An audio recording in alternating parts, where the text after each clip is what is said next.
venidos de cerca, que no habían temido vuestros padres. Estos sacrificios no eran solo rituales externos. Aquellos que comían de esos sacrificios se hacían partícipes del altar espiritual al cual habían sido ofrecidos.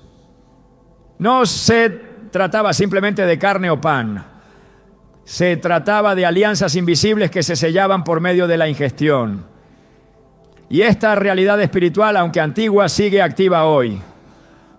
Pablo fue claro al respecto cuando escribió en primera a los Corintios 10, 20, 21. Antes digo que lo que los gentiles sacrifican, a los demonios lo sacrifican y no a Dios. Y no quiero que vosotros os hagáis partícipes con los demonios. No podéis beber la copa del Señor y la copa de los demonios. No podéis participar de la mesa del Señor y de la mesa de los demonios. Esta palabra no era una hipérbole ni una advertencia simbólica. Pablo hablaba a una iglesia rodeada de prácticas paganas, de rituales donde se consagraban alimentos a entidades espirituales y luego se compartían en banquetes comunitarios. La advertencia no era sobre higiene ni sobre costumbres alimenticias, sino sobre contaminación espiritual. Comer lo ofrecido a ídolos era sentarse en la mesa de los demonios, entrar en comunión con fuerzas que no proceden de Dios. Y esto sigue sucediendo. Hoy en día, muchas comidas que consumimos con normalidad tienen orígenes y propósitos espirituales ocultos. Comidas que han sido consagradas en rituales de santería, preparadas para ofrecer protección, éxito, amor o abundancia, pero que en realidad son portadoras de un espíritu extraño. Muchas personas reciben estos alimentos de manera inocente, sin saber que al comerlos están participando de un pacto que nunca firmaron conscientemente, pero que sí afecta su vida espiritual. Hay testimonios de personas que después de comer cierto plato en una reunión familiar comenzaron a experimentar pesadillas, ataques de ansiedad, una sensación de opresión espiritual o incluso enfermedades inexplicables. Al investigar la fuente de la comida, descubrieron que había sido parte de una ceremonia. La comida fue el canal, el plato fue la puerta. Recordemos que en la historia de Israel, uno de los medios principales que usaron los enemigos para hacer tropezar al pueblo fue justamente la comida. En Números 25 se nos relata cómo las mujeres moabitas invitaron a los hombres de Israel a sacrificios paganos y luego los indujeron a participar en banquetes en honor a dioses falsos. Lo que comenzó como un simple acto de hospitalidad terminó en un acto de idolatría masiva. El versículo 2 dice: estas invitaron al pueblo a los sacrificios de sus dioses, y el pueblo comió y se inclinó a sus dioses. Comer fue el punto de entrada, comer fue el comienzo de la caída. Este patrón se repite en diferentes culturas y épocas. Hoy muchas personas participan en comidas relacionadas con celebraciones espirituales ajenas al Dios vivo. Alimentos preparados en el contexto de rituales de Día de Muertos, altares familiares dedicados a ancestros, platos bendecidos por santeros o curanderos, comidas entregadas como parte de pactos o promesas hechas a santos sin discernimiento. Lo que parece una tradición cultural inofensiva, en realidad está cargado de una espiritualidad distorsionada. Y aunque la comida no tiene poder por sí misma, lo que representa y el altar del cual proviene, sí lo tiene. Muchos creyentes hoy están espiritualmente debilitados, ¿no?, luchando con opresión, confusión, falta de paz, sin darse cuenta de que han abierto una puerta a través de algo tan simple como una comida. Han compartido una mesa sin discernir su origen. En Hebreos 13:10 se nos dice: tenemos un altar del cual no tienen derecho de comer los que sirven al tabernáculo. Este versículo revela que hay alimentos que corresponden a ciertos altares. No todo se puede comer desde cualquier mesa. El altar determina el tipo de comunión. Si el alimento viene de un altar profano, contaminado, invocado, con nombres ajenos al Dios verdadero, entonces su consumo puede traer consecuencias espirituales serias. No es superstición, es discernimiento. No se trata de vivir con paranoia, sino con sabiduría. Así como no dejarías entrar a cualquier persona en tu casa sin saber quién es o de dónde viene, tampoco deberías abrir tu cuerpo, que es templo del Espíritu Santo, a todo tipo de comida, especialmente si hay señales espirituales de su procedencia. El discernimiento espiritual es más necesario que nunca, porque estamos en una generación que ha normalizado la mezcla. Se sirven platos con ingredientes consagrados en altares ocultos y se los ofrecen como gestos de cariño o cultura, cuando en realidad son instrumentos de opresión. Recuerdo el caso de una mujer que comenzó a experimentar fuertes bloqueos espirituales. Sus oraciones no fluían, sentía una presión constante en el pecho. Su descanso nocturno se volvió perturbador. No había pecado consciente en su vida, pero algo había cambiado. Al buscar ayuda en consejería espiritual, el Espíritu Santo trajo revelación. Durante una reunión familiar había recibido un postre tradicional preparado por una tía conocida por sus prácticas de santería. La comida había sido bendecida en un altar. Aunque ella no lo supo, en ese momento, al ingerirla, abrió una puerta espiritual. Tras un proceso de oración, renuncia y consagración, los síntomas desaparecieron. Su comunión con Dios fue restaurada. Fue solo un postre, pero fue un canal. Este no es un llamado al temor, sino a la vigilancia espiritual. En tiempos de Elías, el pueblo de Israel había caído en sincretismo, adorando a Dios, pero también participando en prácticas de Baal. Elías los confrontó en Primero de Reyes 18:21, diciendo: ¿hasta cuándo claudicaréis vosotros entre dos pensamientos? Si Jehová es Dios, seguidle, y si Baal, id en pos de él. Hoy el clamor sigue siendo el mismo. No podemos seguir mezclando lo sagrado con lo profano. No podemos comulgar en la mesa del Señor y al mismo tiempo aceptar comida de altares paganos como si fuera irrelevante. La mesa, desde una perspectiva espiritual, es un lugar de comunión, pacto y transferencia. Lo vemos en el Nuevo Testamento con la Santa Cena.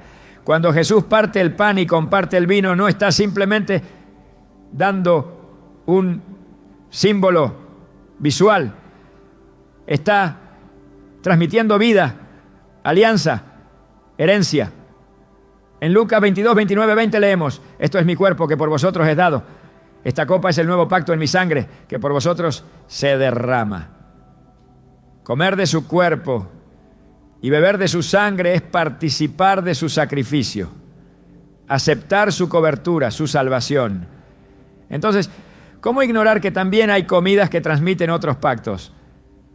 Si el pan de vida nos da acceso a la eternidad, ¿por qué dudar que hay otros alimentos que pueden abrirnos puertas a realidades espirituales contrarias a Dios?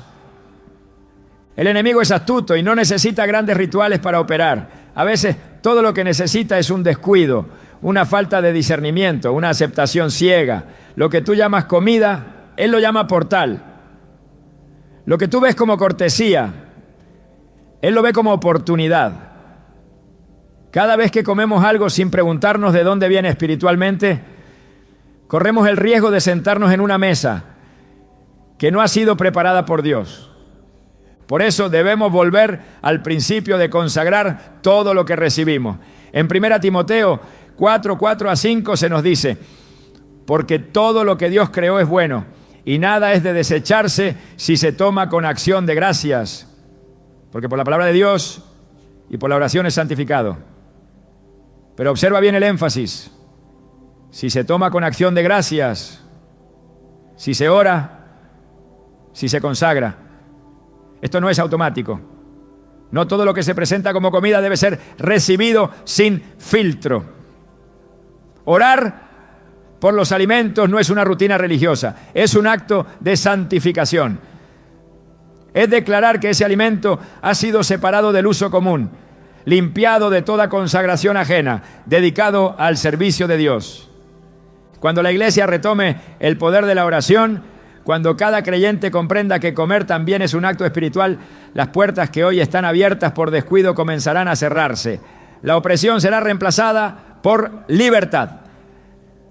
La confusión por claridad. La pesadez espiritual por gozo y paz.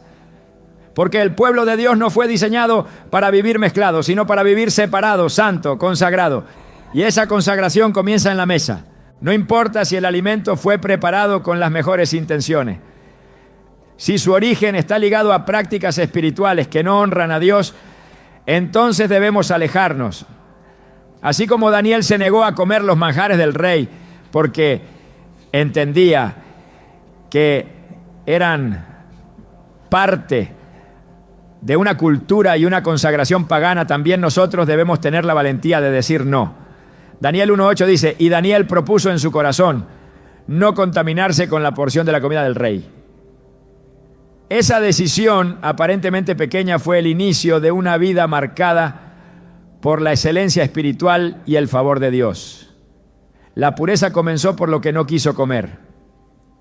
Hoy el Espíritu Santo nos llama a lo mismo, no a vivir bajo normas alimenticias, sino a vivir con discernimiento. No a juzgar a otros por lo que comen, sino a vigilar nuestra comunión. No a temer cada plato, sino a consagrar cada comida. Y si alguna vez recibiste alimentos cuyo origen ahora reconoces como contaminado, no temas. Hay perdón, hay liberación, hay restauración. Lo único que necesitas es orar, arrepentirte, renunciar a todo pacto involuntario y consagrarte nuevamente al único altar verdadero. El altar de Cristo, porque en su mesa hay vida, hay verdad, hay plenitud. Y cuando comes de su pan, nada puede tocar tu alma. ¿Estás listo para mirar tu mesa con ojos espirituales? ¿Estás dispuesto a cerrar puertas que quizás nunca supiste que habías abierto? Esta es la hora de despertar, de limpiar tu altar personal y de comenzar una nueva etapa donde incluso lo que comes sea para la gloria de Dios. Porque si el enemigo ha usado la comida como arma, hoy Dios la usará como símbolo de restauración. La mesa volverá a ser sagrada y tú volverás a tener paz. Desde una perspectiva espiritual, pocas acciones cotidianas tienen un significado tan profundo y cargado de implicaciones como el acto de sentarse a la mesa. Comer no es solo satisfacer una necesidad biológica, es una forma de comunión. En toda la Escritura, la mesa representa un espacio donde se forjan pactos, se sellan alianzas y se manifiestan intenciones espirituales. En el antiguo Israel, cada altar implicaba una ofrenda y cada ofrenda tenía un propósito espiritual específico.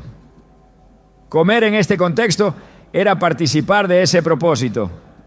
No se trataba de alimentarse, se trataba de compartir la esencia del altar. Es por eso que cuando hablamos de comidas utilizadas para atacarte espiritualmente, debemos entender que no solo importa lo que se come, sino en qué mesa ha sido preparado ese alimento y bajo qué autoridad espiritual ha sido puesto.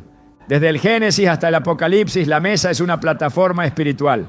En Éxodo, cuando Dios establece el tabernáculo, ordena la colocación de la mesa de los panes de la proposición. Esa mesa que debía estar permanentemente delante de su presencia, contenía panes que eran ofrecidos cada día como recordatorio de la provisión divina. No eran solo panes, eran señal de pacto, testimonio de comunión. Comer de ese pan era símbolo de pertenencia al pueblo apartado por Dios. Por el contrario, cuando el pueblo se desviaba y comenzaba a participar en banquetes ofrecidos a dioses paganos, la mesa se transformaba en altar de idolatría. En Números 25, la caída de Israel se selló precisamente en una comida. La mesa fue el puente hacia la rebelión espiritual. Comer fue participar. La mesa fue el altar. Cuando llegamos al Nuevo Testamento, el simbolismo se intensifica. Jesús, antes de ser entregado, decide reunirse con sus discípulos en la celebración de la Pascua. No fue un acto ceremonial vacío, fue una preparación espiritual. En esa última cena, Jesús parte el pan y lo llama su cuerpo. Levanta la copa y la llama su sangre. En ese momento establece el nuevo pacto. Lucas 22, 19 a 20 dice: esto es mi cuerpo, que por vosotros es dado. Haced esto en memoria de mí. Esta copa es el nuevo pacto en mi sangre, que por vosotros se derrama. La mesa no era un simple momento fraterno, era una proclamación del reino, una manifestación de redención, una transferencia de autoridad. Quien participaba de esa mesa entraba en una alianza espiritual que redefinía su identidad y destino. El apóstol Pablo entendió este principio con claridad. En su carta a los Corintios confrontó una práctica común entre los creyentes de aquella comunidad: participar de comidas consagradas a ídolos en banquetes públicos. Su respuesta fue contundente. En 1 Corintios 10:21 afirmó: no podéis beber la copa del Señor y la copa de los demonios. No podéis participar de la mesa del Señor y de la mesa de los demonios. Esta declaración revela una verdad espiritual de peso eterno. Cada mesa tiene un dueño. Cada banquete tiene una cobertura espiritual. Comer en una mesa consagrada a ídolos no es simplemente una cuestión cultural o de cortesía. Es una transacción espiritual que implica comunión con lo que esa mesa representa. Pablo no lo presenta como una simple advertencia, sino como una imposibilidad teológica. No se puede pertenecer al altar de Cristo y al mismo tiempo participar del altar de demonios. Es uno u otro, luz u oscuridad, comunión o contaminación. Este principio es aún más urgente en el tiempo presente. Vivimos en una época donde la mezcla se ha normalizado. Se presentan mesas como espacios de inclusión, de tradición, de costumbre, sin discernir que muchas de ellas están espiritualmente activas con propósitos contrarios a la voluntad de Dios. Se bendicen alimentos invocando nombres ajenos al Altísimo. Se preparan platillos con rituales que involucran palabras, símbolos y elementos ofrecidos a potestades. Se sirven mesas donde se honra a muertos, espíritus ancestrales o deidades territoriales. Y el creyente, si no tiene discernimiento, puede sentarse en esas mesas sin comprender que está cediendo terreno espiritual. No es solo una comida, es una alianza. En el Antiguo Testamento los profetas constantemente denunciaron esta mezcla. Isaías, en su capítulo 65, advierte sobre quienes preparan mesa para la tropa y vierten libaciones para el Dios del destino. Estas prácticas eran comunes y Dios las aborrecía. Preparar una mesa para otro Dios era señal de traición espiritual. Participar de ella era rechazar el pacto con Jehová. Dios no compartía su gloria ni su altar. Él no aceptaba un corazón dividido. La santidad de su pueblo debía reflejarse en cada aspecto de la vida, incluyendo la mesa. Por eso, en Levítico encontramos leyes precisas no solo sobre qué comer, sino también sobre cómo y con quién compartir los alimentos. Todo estaba orientado a mantener la pureza del pacto. Hoy no vivimos bajo las leyes ceremoniales del antiguo pacto, pero el principio espiritual sigue vigente. La mesa sigue siendo altar.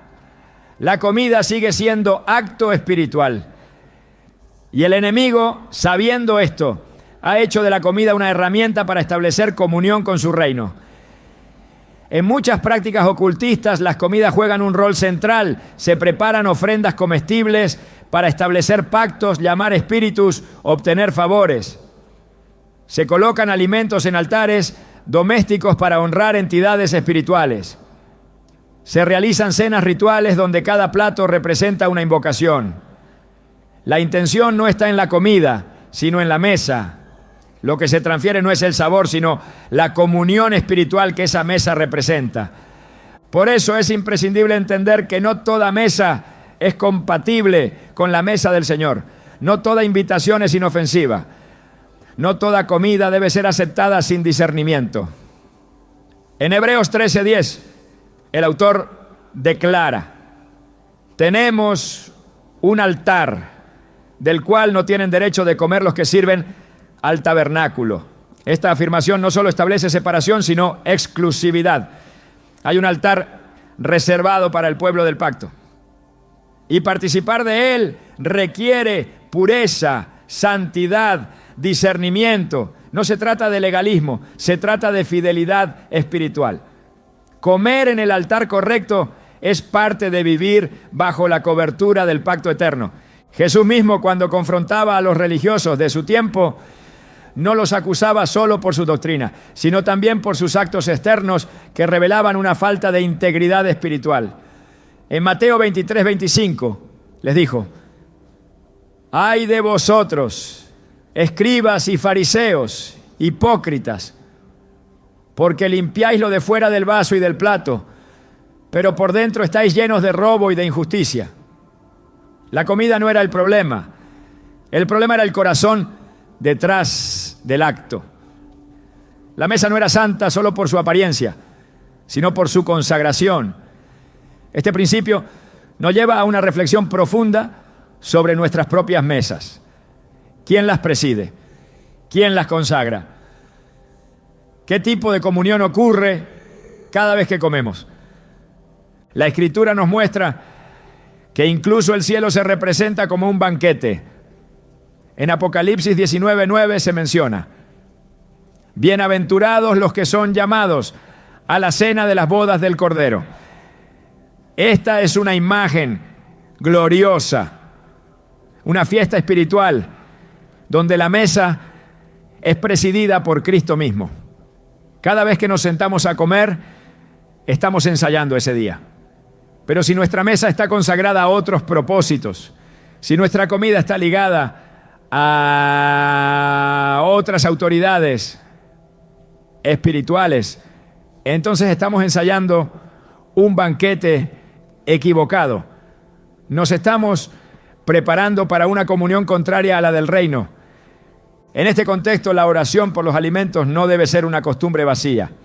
Debe ser una declaración espiritual, debe ser un acto de consagración real. No oramos por cortesía, oramos por santificación. En 1 Timoteo 4:4-5 se afirma: porque todo lo que Dios creó es bueno y nada es de desecharse si se toma con acción de gracias, porque por la palabra de Dios y por la oración es santificado.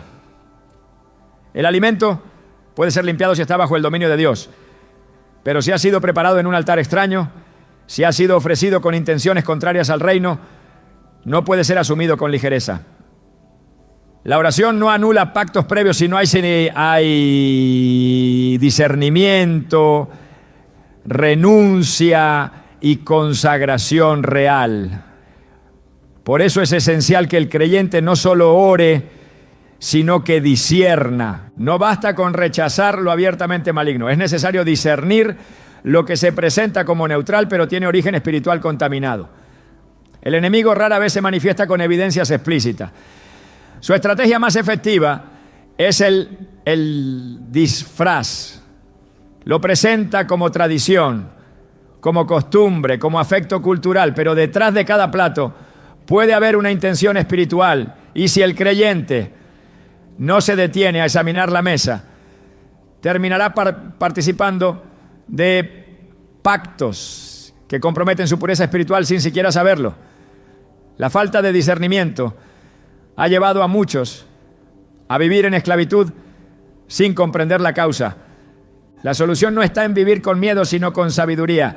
No en aislarse del mundo, sino en consagrar cada aspecto de la vida al Señor. Cuando la mesa está bajo el señorío de Cristo, cuando el alimento ha sido recibido con acción de gracias y santificado por la palabra, entonces hay comunión verdadera. Pero si la mesa ha sido profanada, si el alimento ha sido invocado en nombre de potestades ajenas a Dios, entonces ese acto se convierte en puerta abierta. La comunión se quiebra, la protección se debilita y el enemigo gana acceso. Por eso el llamado de hoy es a levantar altares puros, a restaurar la santidad de nuestras mesas, a no compartir comida sin saber bajo qué autoridad espiritual ha sido preparada, a discernir si la mesa en la que te sientas es la del Señor o la de los demonios. Porque una mesa no es solo un mueble, es un altar. Y en cada altar se establece una comunión. Comer no es solo ingerir, es participar. Y en el mundo espiritual, lo que participas determina a quién perteneces. Este es el tiempo de volver al diseño original, de examinar cada aspecto de nuestra vida a la luz de la verdad, de entender que hasta lo más simple puede ser una llave que abre o cierra dimensiones espirituales. No se trata de rechazar la comida, se trata de santificar la mesa. No se trata de temor, se trata de fidelidad. Y en esa fidelidad encontramos cobertura, claridad, autoridad y comunión verdadera con aquel que nos llamó a vivir separados para Él. Porque su mesa no solo alimenta el cuerpo, alimenta el alma. Y todo lo que proviene de ella está cargado de vida eterna. Desde los tiempos antiguos, la estrategia del enemigo ha sido infiltrar el alma humana a través de lo aparentemente insignificante. En su astucia, ha sabido ocultarse en lo cotidiano, en aquello que parece inofensivo, en lo que no despierta sospechas. Así como la serpiente se presentó en el Edén no con fuerza, sino con sutileza, también hoy se camufla en gestos comunes, en hábitos repetidos, en platos que se sirven sin cuestionamientos.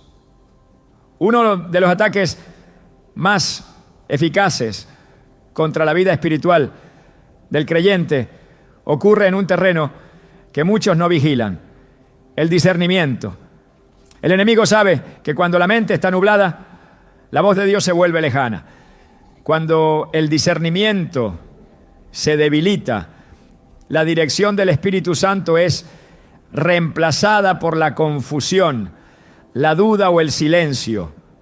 Y entre los medios que utiliza para lograrlo, se encuentran comidas que sin ser reconocidas han sido preparadas o consagradas con fines que contradicen el reino de Dios. La Escritura nos enseña que uno de los tesoros más preciados en la vida espiritual es la capacidad de discernir. No se trata de una habilidad humana, sino de un don espiritual que permite distinguir entre lo santo y lo profano, entre lo verdadero y lo engañoso, entre lo que procede de Dios y lo que, aunque tenga apariencia de bien, proviene de las tinieblas. Hebreos 5:14 afirma: pero el alimento sólido es para los que han alcanzado madurez, para los que por el uso tienen los sentidos ejercitados en el discernimiento del bien y del mal. El discernimiento no se forma de manera automática. Requiere práctica, comunión, sensibilidad. Y todo lo que afecta esa sensibilidad puede debilitarlo. Una de esas causas es lo que se consume. No toda comida afecta por su composición natural. Lo que realmente tiene impacto espiritual es su origen, su propósito y su consagración. En muchas culturas, ciertos alimentos son preparados con el objetivo de generar alteraciones espirituales. Se hacen invocaciones específicas, ¿no? Se utilizan ingredientes seleccionados no por su sabor, sino por su simbolismo. En esos momentos, la comida deja de ser neutral. Se convierte en un medio de transmisión espiritual. Cuando alguien la consume, recibe no solo nutrientes, sino también una influencia que opera en lo invisible. Esa influencia puede embotar los sentidos del espíritu, confundir la percepción, alterar la paz interior y bloquear la comunión con Dios. En el libro de Isaías, el profeta denuncia una generación que ha perdido toda capacidad de discernimiento. Isaías 5, 20 a 21 declara: ay de los que a lo malo dicen bueno y a lo bueno malo, que hacen de la luz tinieblas y de las tinieblas luz, que ponen lo amargo por dulce y lo dulce por amargo. Ay de los sabios en sus propios ojos y de los que son prudentes delante de sí mismos. Esta pérdida de claridad no surge de la noche a la mañana. Es el resultado de una acumulación de decisiones, de exposiciones repetidas a lo profano, de puertas abiertas por medio de actos ignorados. Uno de esos actos es el consumo habitual de alimentos contaminados espiritualmente, no por su sabor, sino por su origen. En el plano espiritual, la comida tiene el poder de sellar pactos, de transferir estados, de influir en la sensibilidad del alma. La Biblia no lo oculta.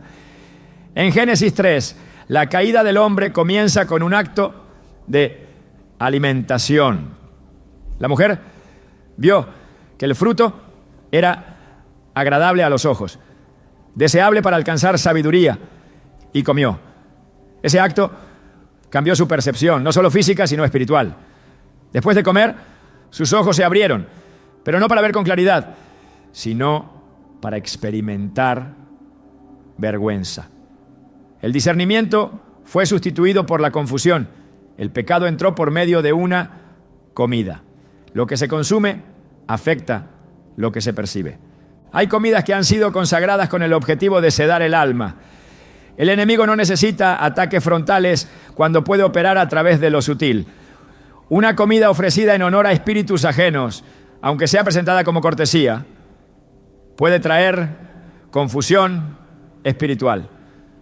Los sueños se vuelven turbios, las oraciones se sienten estancadas, la conciencia se vuelve borrosa. En lugar de claridad, viene pesadez. En lugar de paz, se instala una tensión inexplicable. En lugar de dirección, aparece el desánimo. No hay pecado manifiesto, no hay rebeldía abierta, pero algo se ha desplazado en el interior. El Espíritu Santo ya no fluye con la misma libertad. El alma ya no discierne con la misma precisión. Esa pérdida de agudeza espiritual muchas veces tiene una raíz no reconocida, una comida contaminada. En el Antiguo Testamento Dios estableció leyes alimentarias que no solo respondían a razones sanitarias, sino también a una lógica de separación espiritual. El pueblo de Israel debía distinguirse incluso en lo que comía. No todo era permitido, no todo era puro, no todo era aceptable. Esta separación no buscaba imponer cargas innecesarias, sino enseñar el principio de santidad. Levítico 11:45 dice: porque yo soy Jehová, que os hago subir de la tierra de Egipto para ser vuestro Dios. Seréis pues santos, porque yo soy santo. Esa santidad debía reflejarse en cada aspecto de la vida, incluyendo lo que se ingería. En el Nuevo Testamento, aunque se anula la obligación ceremonial de esas leyes, el principio espiritual permanece. Todo lo que el creyente consume debe ser consagrado y discernido. No se trata de legalismo, se trata de mantener intacta la comunión con Dios. En 1 Tesalonicenses 5:21 a 22, el apóstol Pablo exhorta: examinadlo todo, retened lo bueno, absteneos de toda especie de mal. Esta exhortación incluye la vigilancia sobre lo que se permite entrar al cuerpo, especialmente cuando proviene de entornos cargados de simbolismo espiritual contrario al Evangelio. Comer sin discernimiento es participar sin vigilancia. Participar sin vigilancia es abrir puertas sin saber a dónde conducen. Una de las maneras más claras en que el enemigo debilita el discernimiento es mediante la repetición de actos aparentemente inocentes. Cuando se repite una acción sin reflexión, ésta se convierte en hábito. Y un hábito sin discernimiento es un terreno fértil para el adormecimiento espiritual. Comer lo ofrecido en contextos espirituales equivocados de forma repetida lleva al alma a una insensibilidad creciente. Lo que antes despertaba alerta, ahora se acepta como normal. Lo que antes generaba incomodidad, ahora se tolera. El alma se adormece, el espíritu se apaga, el discernimiento se pierde y el enemigo gana terreno sin resistencia. En Romanos 12:2, el apóstol Pablo declara: no os conforméis a este siglo, sino transformaos por medio de la renovación de vuestro entendimiento, para que comprobéis cuál sea la buena voluntad de Dios, agradable y perfecta. Esta renovación no ocurre en un vacío. Requiere un entorno que no esté contaminado por elementos que distorsionen la percepción espiritual. Una alimentación espiritualmente limpia es parte de esa renovación, porque lo que se consume afecta el cuerpo, y el cuerpo es templo del Espíritu Santo. Si el templo está contaminado, el entendimiento se debilita. Si el entendimiento se debilita, la voluntad de Dios se vuelve difícil de percibir. No por falta de revelación divina, sino por saturación de interferencia espiritual. El silencio de Dios en muchas vidas no es ausencia, sino resultado de interferencias. Cuando el altar está contaminado, la voz se pierde. Cuando la mesa está profanada, la comunión se interrumpe. Cuando el cuerpo recibe lo que ha sido consagrado a otros espíritus, el discernimiento se debilita. Y sin discernimiento, el creyente queda expuesto. Proverbios 3:5-6 exhorta: confía en Jehová con todo tu corazón y no te apoyes en tu propia prudencia. Reconócelo en todos tus caminos y Él enderezará tus veredas. Pero cuando la mente está saturada de confusión, cuando el espíritu está embotado, incluso el consejo divino suena distante. Es allí donde muchos comienzan a tomar decisiones desde la emoción, desde la lógica humana o desde la presión de las circunstancias. Y esas decisiones, al no ser guiadas por el Espíritu, terminan en caminos torcidos, en ciclos de frustración, en desvíos innecesarios. La palabra de Dios ofrece una solución clara: consagración. No una consagración superficial, sino una decisión profunda de apartarse de todo lo que afecte la claridad espiritual. Esto incluye abstenerse de consumir alimentos que han sido preparados bajo invocaciones espirituales ajenas al reino. Incluye también la práctica constante de la oración antes de cada comida, no como un acto mecánico, sino como una declaración de separación, de santificación, de dominio espiritual. Filipenses 1:9-10 dice: y esto pido en oración, que vuestro amor abunde aún más y más en ciencia y en todo conocimiento, para que aprobéis lo mejor, a fin de que seáis sinceros e irreprensibles para el día de Cristo.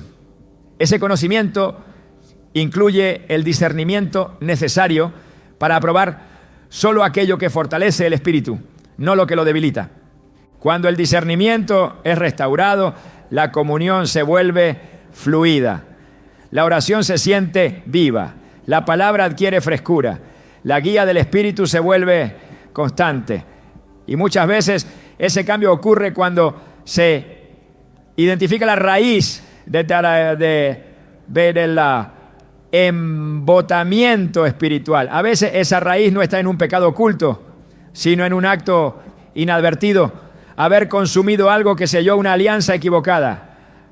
La buena noticia es que toda alianza puede ser rota en el nombre de Jesús. Todo pacto involuntario puede ser anulado por el poder de la sangre del Cordero. Y todo velo que cubre el entendimiento puede ser removido cuando el alma se vuelve a Dios en humildad y entrega total. El enemigo ha usado la comida como arma para debilitar el discernimiento del pueblo de Dios, pero cuando este pueblo despierta, cuando recupera la vigilancia, cuando decide examinar lo que consume, las cadenas caen, la claridad regresa, la visión se restablece y la sensibilidad espiritual se renueva, porque el Dios que llamó a su pueblo a ser santo también lo capacita para vivir en santidad.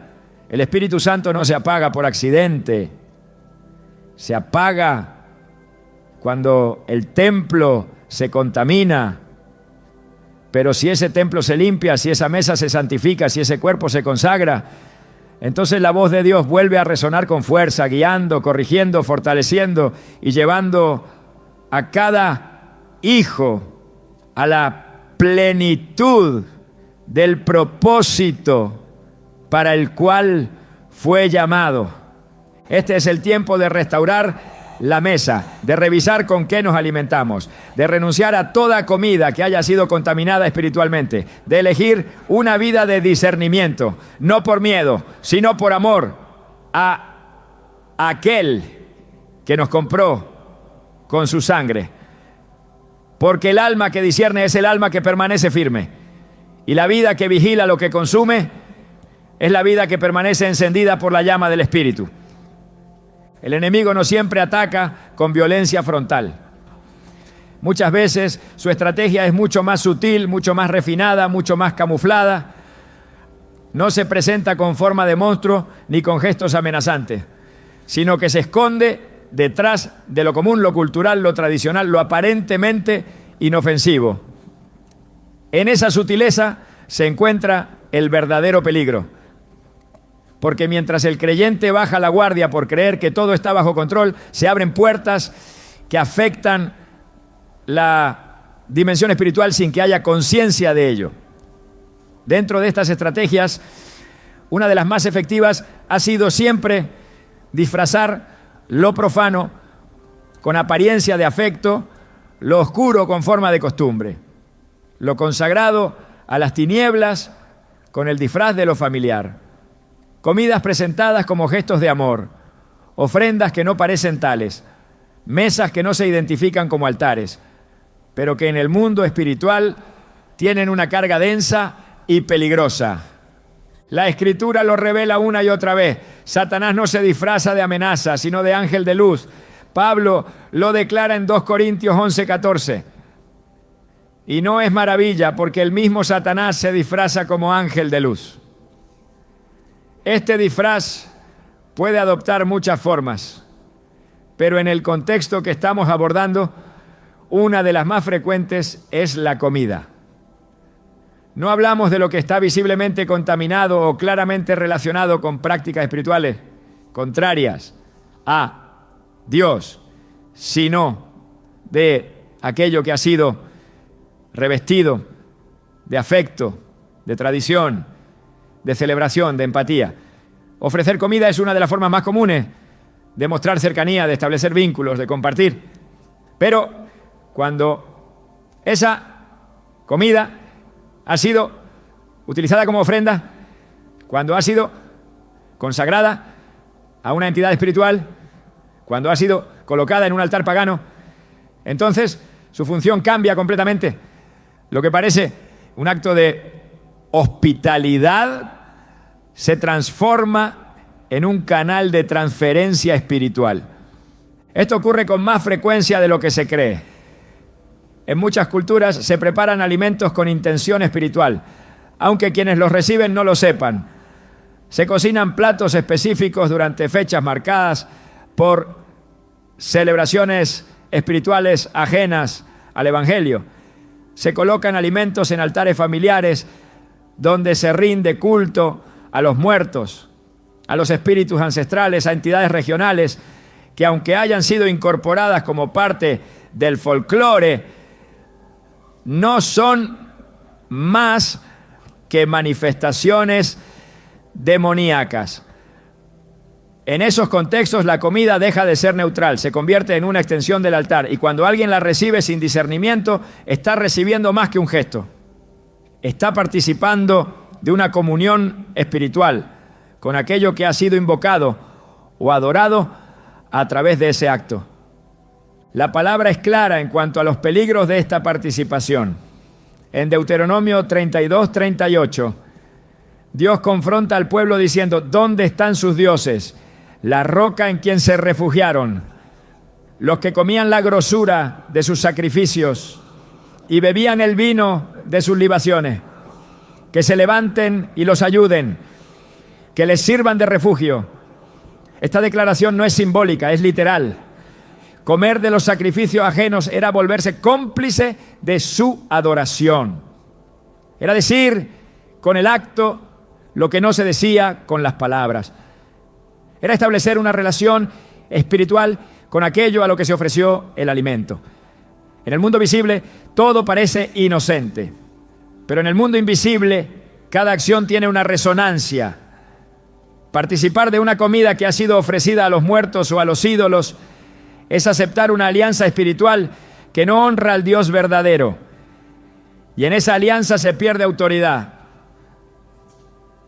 Se contamina el altar personal. Se debilita el discernimiento y se compromete la cobertura espiritual. El profeta Oseas, al denunciar la corrupción espiritual de Israel, conecta directamente la idolatría con la comida. En Oseas 9:4 dice: no derramarán vino a Jehová, ni serán gratos sus sacrificios. Pan de enlutados les será como su pan. Todos los que coman de él serán inmundos, porque su pan será para sí mismos. No entrará en la casa de Jehová aquí. El pan es visto como algo contaminado, no por su ingrediente, sino por su propósito. No fue preparado para honrar a Dios, y por eso no puede ser ofrecido en su casa, no puede ser recibido como bendición. La intención contamina el acto. La motivación espiritual detrás de la comida afecta su impacto. No todo pan alimenta. Hay pan que aleja, hay pan que mancha, hay pan que impide el acceso a la presencia. Por eso el creyente no puede comer sin discernir. No puede sentarse a cualquier mesa con los ojos cerrados. No puede aceptar toda invitación sin preguntar por el altar del cual proviene. Porque no se trata solo de lo que sobre lo que se come, sino del espíritu que ha sido invocado sobre ese alimento. Muchas comidas vienen marcadas por palabras, por rituales, por consagraciones ocultas. Y aunque se presenten con apariencia de cortesía, tienen un origen profano. El engaño no está en el sabor, está en la intención, está en lo que no se ve, está en lo que ha sido sellado espiritualmente. El mismo principio se repite en el Nuevo Testamento. En 1 Corintios 10, 27 a 28, Pablo escribe: si algún incrédulo os invita y queréis ir, de todo lo que se os ponga delante, comed, sin preguntar nada, por motivos de conciencia. Pero si alguien os dijere: esto fue sacrificado a los ídolos, no lo comáis, por causa de aquel que lo declaró y por motivos de conciencia. Esta instrucción revela que el problema no está en el el alimento en sí, sino en su consagración. Cuando se sabe que ha sido sacrificado a ídolos, el mandato es claro: no lo comas, no participes, no entres en comunión con esa realidad espiritual, aunque parezca una comida cualquiera. El hecho de que ha sido ofrecida a otra entidad cambia completamente su naturaleza espiritual. En el mundo moderno muchas de estas prácticas se mantienen, aunque con otros nombres y otros rostros. Las comidas en altares domésticos, los platos preparados para rituales de sanación, las ofrendas colocadas en cementerios, los alimentos bendecidos por manos ajenas al Espíritu de Dios son parte del mismo patrón. Son comidas disfrazadas, son ofrendas ocultas, Son transacciones espirituales camufladas en forma de celebración, de tradición, de costumbre. Y quien no discierne termina abriendo puertas por ignorancia, cediendo terreno por descuido, perdiendo paz por falta de vigilancia. La Escritura es reiterativa al advertir sobre el peligro de mezclar lo santo con lo profano. En Ezequiel 22:26 el Señor declara: sus sacerdotes violaron mi ley y contaminaron mis cosas santas. Entre lo santo y lo profano no hicieron diferencia, ni distinguieron entre lo limpio y lo no limpio.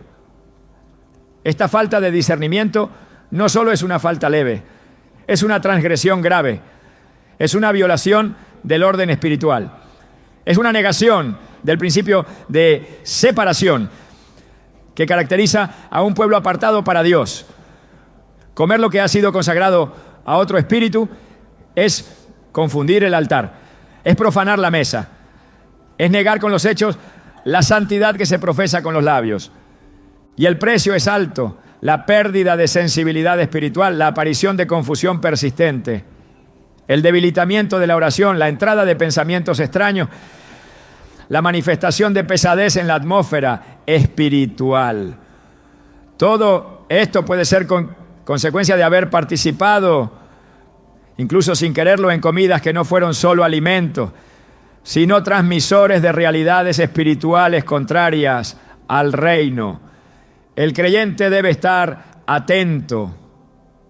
No se trata de legalismo, se trata de preservar la integridad del altar, se trata de cuidar la comunión, se trata de proteger el pacto. La solución está en la consagración, en el rechazo firme y claro de todo alimento que haya sido preparado en un contexto espiritual profano, en la práctica constante de la oración que no solo agradece, sino que santifica, en la decisión de no sentarse en mesas donde la presencia de Dios ha sido sustituida por otras influencias. En 2 Timoteo 2:21 se nos dice: así que si alguno se limpia de estas cosas, será instrumento para honra, santificado, útil al Señor y dispuesto para toda buena obra. La limpieza incluye los pactos inconscientes, las comidas recibidas sin discernimiento, los gestos aceptados sin pregunta. La santificación no es solo moral, es espiritual, es profunda, es constante. El enemigo no necesita abrir portales con estruendo, le basta con una mesa disfrazada, con un plato adornado, con una intención oculta. Pero el creyente que ha sido llamado a vivir en luz tiene la responsabilidad de examinar todo a la luz del Espíritu. No todo lo que se ofrece debe ser recibido. No toda invitación es inofensiva. No toda comida es pan. Hay panes consagrados a la muerte. Hay dulzuras que en el Espíritu son amargas. Hay gestos que en lo invisible son trampas. Y quien ha sido apartado para Dios no puede caer en esos lazos. Este es el tiempo de afinar el discernimiento, de abrir los ojos espirituales, de renunciar a toda comunión inconsciente con mesas ajenas al reino, de consagrar no solo el alma, sino también la mesa, porque en la pureza del altar se fortalece la comunión y en la vigilancia sobre lo que se consume se preserva la cobertura espiritual. Dios no comparte su altar con nadie, y aquel que ha sido invitado a su mesa no debe volver a sentarse en mesas disfrazadas de afecto, pero consagradas a las tinieblas. Comer es un acto espiritual. La mesa es un altar. El pan es comunión. Y solo en el altar de Cristo hay alimento verdadero que fortalece, santifica y sostiene al alma. El placer por la comida no es un pecado en sí mismo. Dios creó los sabores, los aromas, los frutos de la tierra para el deleite humano. En el Edén la abundancia no era solo funcional, era también deleitosa. El problema comienza cuando ese placer se convierte en una puerta descontrolada, cuando el deseo de satisfacción inmediata supera la obediencia y lo que fue diseñado para alimentar comienza a dominar. El enemigo, sabiendo esto, ha utilizado la comida como un medio para esclavizar, distorsionar, desviar, porque donde hay exceso hay vulnerabilidad. Donde el apetito manda, la voluntad se debilita. Y donde no hay dominio propio hay terreno fértil para la opresión espiritual. En Filipenses 3:19, el apóstol Pablo habla de aquellos cuyo Dios es el vientre y cuya gloria es su vergüenza, que piensan solo en lo terrenal. Esta advertencia no va dirigida a los incrédulos, sino a aquellos que, conociendo la verdad, han permitido que los placeres físicos desplacen la supremacía de lo espiritual. El vientre, como símbolo del deseo desordenado, se transforma en ídolo. Y todo ídolo reclama adoración. En este contexto, la comida se convierte en mucho más que alimento. Se transforma en un sustituto, en una distracción, en una forma de consuelo que reemplaza la dependencia de Dios. El enemigo lo sabe y por eso manipula el deseo natural hacia extremos que rompen la comunión. La gula no es solo un exceso alimenticio, es una señal de vacío interior. Es la búsqueda desesperada de llenura sin recurrir a la fuente verdadera. Y ese patrón se repite silenciosamente en muchos. No solo en quienes comen mucho, sino en quienes buscan en la comida lo que deberían buscar en la oración, en la palabra, en la presencia de Dios. En este escenario, el enemigo introduce alimentos consagrados a sus fines, cubiertos de atracción, adictivos, no solo en sabor, sino en su carga espiritual. Platos que no solo buscan satisfacer, sino atar.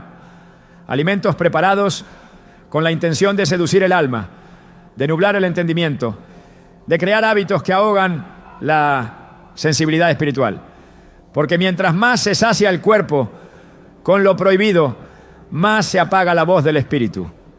En Proverbios 23, 20, 21 se exhorta: no estés con los bebedores de vino ni con los comilones de carne, porque el bebedor y el comilón empobrecerán y el sueño hará vestir vestidos rotos. Esta pobreza no es solo económica, es espiritual. El exceso roba claridad, debilita la oración, rompe la disciplina, fragmenta la voluntad. Comer sin dominio es vivir sin armadura. Y quien vive sin armadura está expuesto al ataque constante. El enemigo no necesita grandes portales cuando tiene acceso diario a través de una debilidad no confrontada.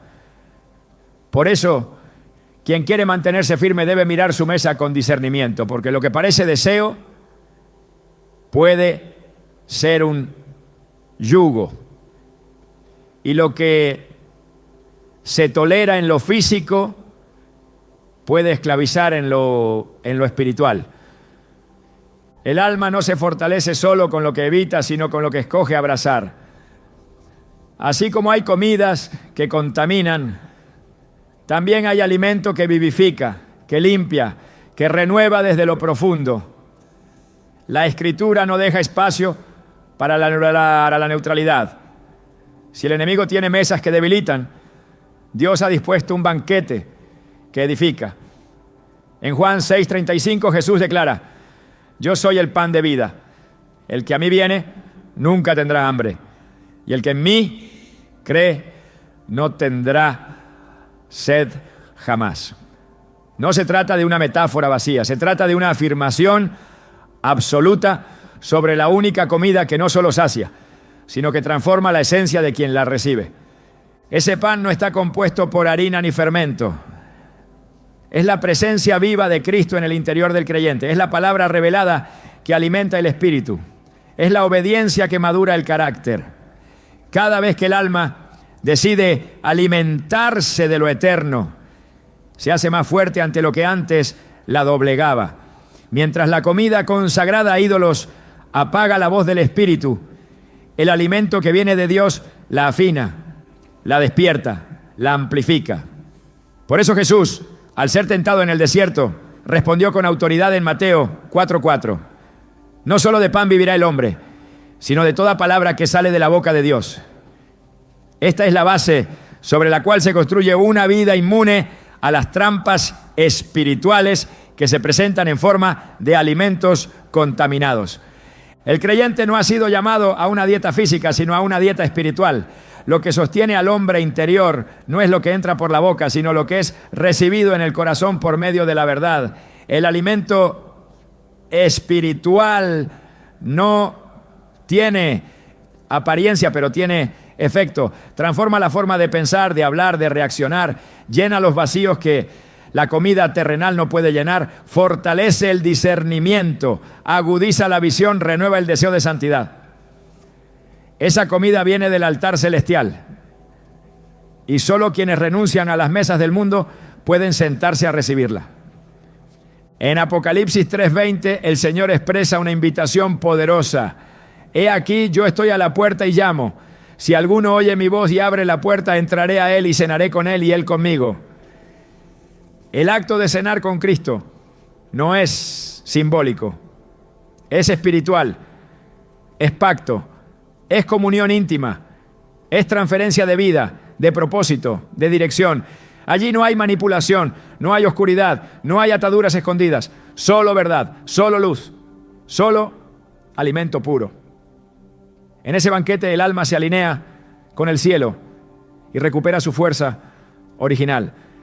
En esa mesa toda confusión desaparece y toda carga es reemplazada por paz. Comer de ese pan es decir sí a la voluntad de Dios. Es cerrar la puerta a la manipulación espiritual y abrirla a la vida abundante que solo Él puede ofrecer. El alma que ha sido despertada no vuelve jamás a dormir con la misma tranquilidad. Cuando la luz de la verdad irrumpe en lo cotidiano, lo que antes parecía inofensivo revela su verdadero rostro. Comprender que hay comidas usadas como instrumentos de ataque espiritual no es solo un conocimiento que informa, es una revelación que transforma. Después de abrir los ojos a esta dimensión, el creyente ya no puede mirar su mesa de la misma manera, ni acercarse a los alimentos sin una conciencia espiritual activa. Pero esta conclusión no es solo un llamado a evitar lo contaminado, es una invitación a recuperar el gobierno espiritual que muchos han perdido sin saberlo. La estrategia del enemigo ha sido siempre la misma: desactivar el discernimiento, debilitar la voluntad y cortar el flujo de autoridad que emana de una vida consagrada. Y lo ha hecho muchas veces sin enfrentamientos violentos, sin señales evidentes, sino a través de actos tan simples como una comida compartida sin discernimiento. Cuando el creyente no ejerce dominio sobre lo que consume, sobre lo que acepta, sobre lo que pone en su cuerpo, entonces cede autoridad sobre áreas que deben permanecer bajo la cobertura de Dios. Esta pérdida es progresiva, casi imperceptible, pero profunda. Poco a poco se debilita la firmeza espiritual, se enfría la oración, se oscurece la visión interior.